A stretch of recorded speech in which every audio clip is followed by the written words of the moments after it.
Okay, so we're talking about death and dying in Starfinder. Before we go into it, I just want to remind you all to please hit the subscribe button. It would let me know that we're doing a good job. And also, tell your friends about us too. But without much, we'll go into death and dying.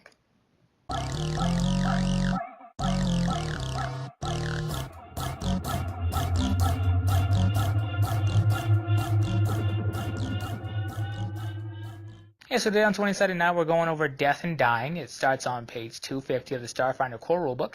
Dying starts at 0 hit points, you fall unconscious, and you can't take any actions. You lose 1 resolve point each round at the end of your turn, and if you don't have any more resolve points, and you still haven't been stabilized or healed, then you're dead. But one thing to look out for, if your hit points are reduced to 0 during your turn, like say if you get hit with an attack of opportunity, or you critically fail an attack and say your laser pistol explodes in your hand and you take damage from that, you don't start taking resolve losses until your next turn. You're dead when your hit points and your resolve points are 0 and you're not stable. You can also die by taking ability damage or ability drain equal to your constitution score, or if you have negative levels equal to your character level.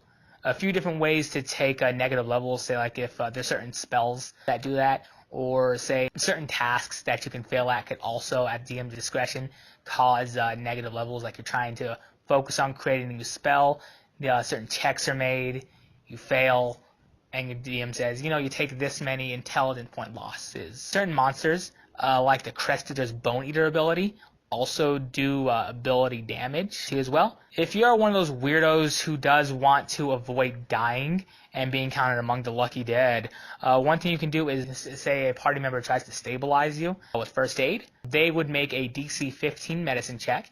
Anybody can do this, and you would be stabilized. Healing also would revive you. You're typically brought back with 1 hit point or more, depending on the amount that you're healed by, and you don't take any of the effects of starting to die.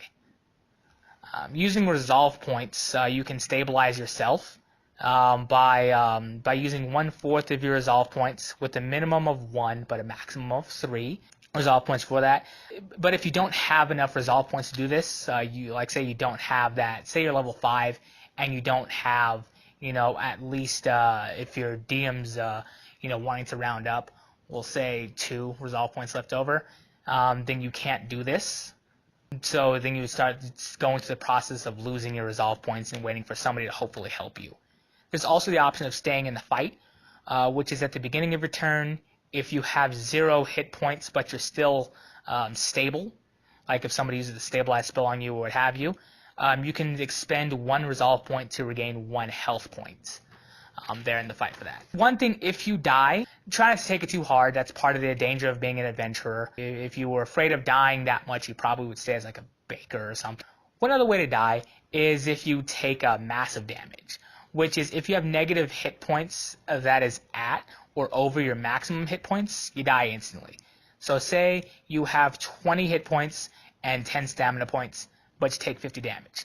Well, you're still 20, like after everything's been tallied up, you still have 20 damage left over, and you'll die instantly just because that's at your maximum hit points. Again, death doesn't have to be so bad in Starfinder. Like say you guys really liked a certain character that died, and so that could be a quest in of itself to go out and so say you don't have a mystic in your group or anybody that can learn resurrection or anything.